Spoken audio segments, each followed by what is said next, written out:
Hello, viewers. You're welcome to a new year of 2025.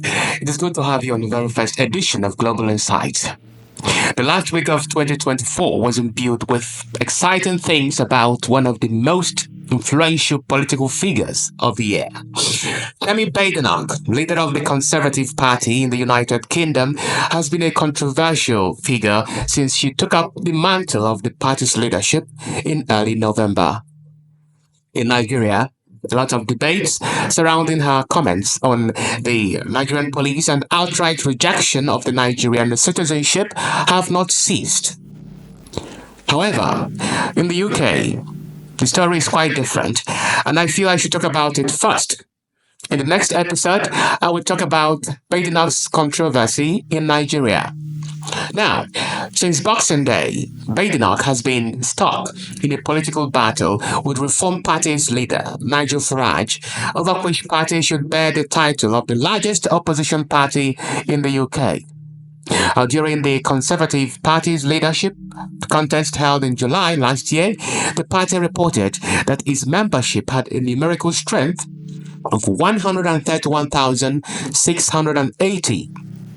However, the Reform Party, one of the youngest parties in the UK, embarked on a quest to overtake the Conservatives in membership. Now, over the Yuletide, the party launched a live membership digital tracker on its website, urging the United Kingdom citizens to join the party. If you go to reformparty.uk, you will now see a live tracker for our membership number. You saw it was 100,000 members a couple of weeks ago.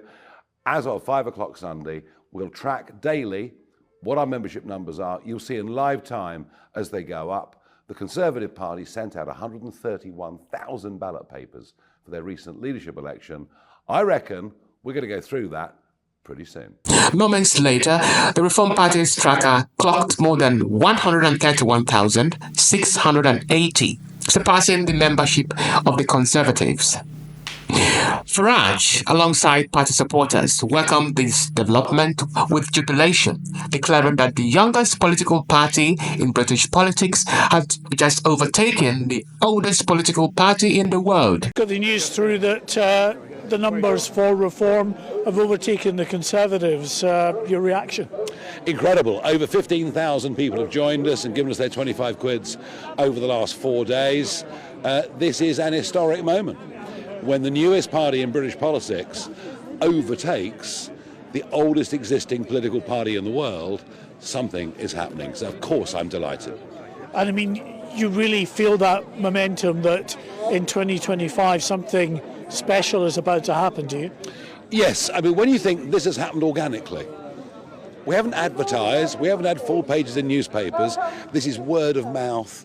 It's people getting together over Christmas and talking to friends and family and saying, you know what, something's got to be done. Badenoch was somewhat incensed by this development. In her first tweet attack on Boxing Day, she described the numbers as a bunch of digital fabrications employed to deceive the Reform members as well as other citizens who care to pay attention. She said, and I quote, "Manipulating your own supporters at Xmas, Nigel? It is not real. It is fake. Coded to tick up automatically.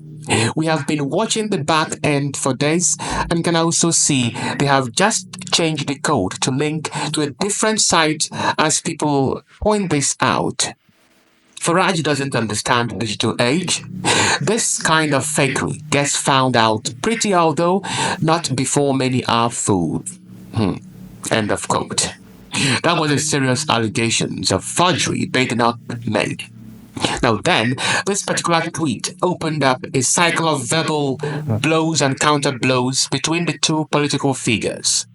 Farage responded to Badenoch's allegation by first undermining the influence, or should I say popularity, of the Conservative leader. What did he say? He belittled Badenoch's followership on X, which is just 273,000 compared to the staggering 2.1 million of Farage. Farage proceeded to say that Badenoch was used to being in a party that lies to the British public, arguing that her claims were disgusting. Well, I mean, the idea that the leader of His Majesty's Loyal Opposition is accusing me of fraud is absolutely disgusting. She may be used to being in a party that lies to the British public. We are not. We put that digital tracker up a few days ago, showing every single person that goes online, gives us their postcode and pays us £25. Even since we went through that number yesterday morning, the numbers are rocketing. We're another 5,000 or 6,000 higher than we were. We went past the Conservative Party, and I know that Kemi Badenoch is well known. In addition, the Reform Party contended that its membership numbers had been verified by several media channels such as Financial Times, The Telegraph, The Spectator, and the Sky News. Now, Richard Tiss, Reform Party's deputy leader, weighed in on the matter.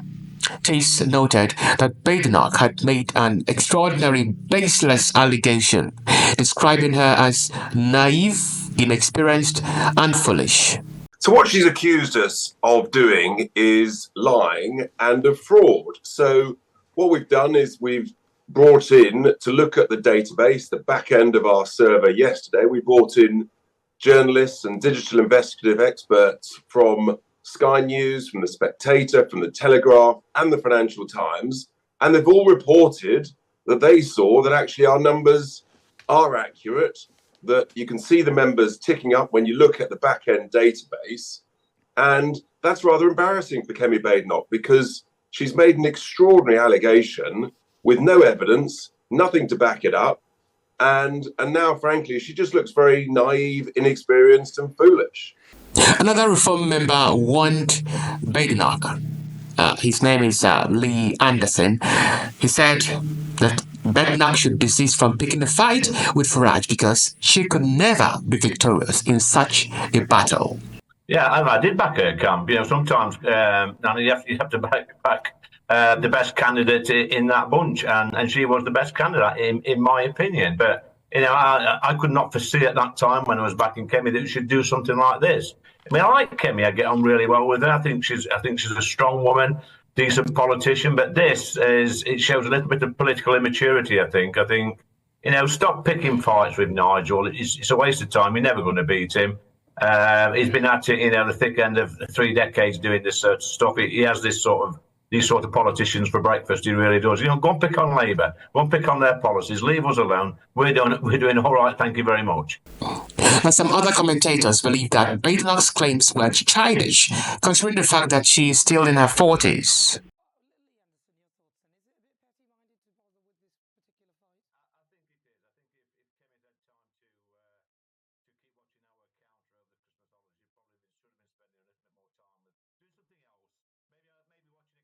So I think Kemi's problem with her perception is her age. I think she is she's young. She's in her 40s. One thing I do love about politics is that you can still be in your 40s and still be considered a baby, essentially. So so there's hope. There's a time for us yet, Chris. Our day is still yet to come. She isn't only because there have been leaders her age or around about her age. Sunak had the same problem. I think they just looked too young to, especially when you're up against someone in their 60s, you know, established like. Then the Reform Party went on, demanding apologies from Badenoch. The party says that it will institute legal action against her if she does not render an apology. But do you think the young lady will do such a thing? I don't think so. In one of her interviews, Badenoch made a remark that seemed she felt she was immune to any kind of blunder in speech. I know how certain things might sound if they're not said properly. Yes. So I never have gaffes or, you know, apologizing for something that I said, oh, that's not what I meant. I never have to clarify because I think very carefully about what I say, make sure that we don't sound shrill, that we don't sound like the bad guy. On the 31st of December 2024, Farage delivered his New Year message at the historic Blenheim Palace, the birthplace of a former British Prime Minister, Winston Churchill. In that message, Farage took a swipe at Badenoch, highlighting Reform UK's stupendous achievements in the 2024 general election.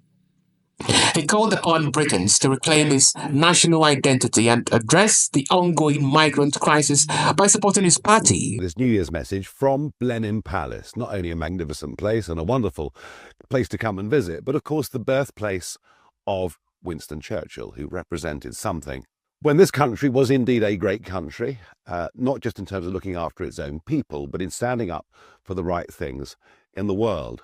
And I look back on 2024, a year that started with me in almost semi-retirement, not involved in active politics, approaching my 60th birthday with my first 2 grandchildren on the way. And I couldn't help thinking about what this country had been, the values that it had represented, and what it was looking like today. You know, the fish rots from the head down. We have been appallingly led in this country now for several decades. We are in societal decline. We are in economic decline. Most people are getting poorer with every year that passes. We're losing any sense of national identity. And we're actually teaching kids at school that people like Winston Churchill, born in this palace, are bad people, and that our country's history is something to be ashamed of. It was also because I'd fought so hard and so long for us to get back our independence, Brexit, taking back control of our own lives, and to see that completely squandered by a Conservative Party who frankly never believed in it, but used it for electoral advantage in 2019. And almost knowing that Labour were going to win with a big majority, that I decided something had to be done. So I got back involved with politics, took the leadership of Reform UK, and I made one big promise. I said in that general election, albeit with 4 weeks to go, we'd get millions of votes and we'd establish a bridgehead in Parliament. Well, that is what we have done. And I think everybody acknowledges that with just a handful of MPs, we've made a real impact over the course of these last 6 months. And everything we do is based on values. And those values are around the things that matter to us: family, community, and country. They're the things that got me back in politics. And we're going to campaign for us to look at history in a different way, for our kids to be proud of who we are as a nation. We're going to campaign for proper border controls. The fact that now 150,000 people, nearly all of them young men, have been able to catch dinghies across the English Channel and come into this country, frankly, is an outrage to everybody. But it isn't just that. Legal migration. Look at 2023, a Conservative Party in power promising us that net migration will be tens of thousands a year, and it was nearly 1 million. We're going to campaign to reduce the cost of living. I promise you the net zero plans put in place at the time of Theresa May, now being pursued by Ed Miliband in the most extraordinary way, will do nothing more than put up everybody's bills and close down British manufacturing industry. We want to make this country prouder. We want to make our borders secure. We want to make our people better off. And that message is resonating. And over the course of Christmas, tens of thousands of people have joined Reform UK. There is a buzz, there is an energy, there is an optimism. We're not negative. Yes, we know the other lot made an absolute mess of it, that Labour and Conservative are virtually the uni party. We believe we can turn this country around by 180 degrees and make Britain a much better place. But also on the world stage, we think of Churchill, we think of what he meant in 1940, and the fact we managed to extinguish with our American colleagues Nazism and, of course, Imperial Japan. Right now, the world is in a more dangerous place than it's been at any point in my lifetime. And I have to tell you, like his style or not, Donald Trump coming back as the American president is good news, not bad news. If history teaches us one thing, it is that dictators and bad guys only respect strength. And let's face it, without America, we are defenseless. So that relationship is crucial. I think what Reform offers for 2025 is exciting. I know it is, because the other parties are going absolutely mad. They're throwing accusations around, and I've no doubt that will get tougher. throughout the course of 2025. But we know what we believe in. We've enthused millions of people in this country. And I want to say this to you. If you agree with what we're trying to do, don't just sit back and nod. Do something about it. Join those 150,000 people who've already joined our party. Because I promise you this, the only way we win, the only way we mend broken Britain, the only way we get reform in our country that so badly needs it, is if you, who agree with us, join our People's Army. So make it your New Year's resolution. Join Reform UK. Join the fight back. Let's make Britain great again. Happy New Year. Wow. So the migrant crisis is not only a problem in the United States, it is also a problem in the UK. Very sad indeed. In the same vein, Badenoch delivered her New Year message. She said that the Conservative Party, under her leadership, is still undergoing a serious period of change. Happy New Year. Like all of you, I am looking forward to a 2025 that is full of hope, security, and prosperity. The Conservative Party is also going through a period of change. This process of renewal will be a long-term project. Things may be bumpy along the way, but the party I now lead is going to do things differently. Watch this space. Now, beneath this political battle, you might ask, is there a significant importance attached to the size of political party membership in the United Kingdom? Well, the answer is no and yes. It is no because the size of a party's membership does not determine its status as the official opposition in the UK. According to parliamentary conventions, the official opposition is typically the largest opposition party in the House of Commons, which is the lower house. And this is determined by the number of seats they hold. Now, this is usually the party with the second largest number of members of parliament, otherwise known as MPs, after the governing party, the Labour Party. By implication, the Conservative incontestably remains the official opposition party because it has 121 MPs, that is, members of parliament, in the House of Commons, while the Reform UK party has only 5. In contrast, the size of a party's membership is important because it may be an indicator of the overall strength and the support of that party. Farage's boast about his party's membership surpassing that of Badenoch is likely a strategic move to assert his party's growing influence and credibility. In essence, having a large membership base can have indirect benefits. More members often means more revenue from, membership fees, which can be used to fund election campaigns. It can also provide a stronger foundation for local campaigns and activism. In other words, a bigger membership means a boost in grassroots support. But it is essential to note again that the number of party membership doesn't directly determine the number of seats held in Parliament. Therefore, Farage might be wrong to say that the Reform Party has supplanted the Conservatives as the main opposition party in the United Kingdom, or should I say the UK's Parliament. At the moment, the Conservatives remains the official opposition. It is indisputable. Badenoch, his leader, has relentlessly been pounding the policies of Keir Starmer, the current British Prime Minister, and his governing Labour Party. The truth is, this winter, people will be suffering because of his choices. The economy is shrinking, inflation is going up, and jobs are being lost because of his budget. Pensioners won't be able to heat their homes because of his government's decisions. They raise people's hopes but then smash them with broken promises. Now we learn he is about to give away our hard-won Brexit freedoms. The truth is, they are punching the British people in the face, literally in the case of one of his MPs, and he will pretend that this is about the past. But we all know these are his choices, bad choices. If he's looking for a New Year's resolution, why doesn't he start with telling the truth?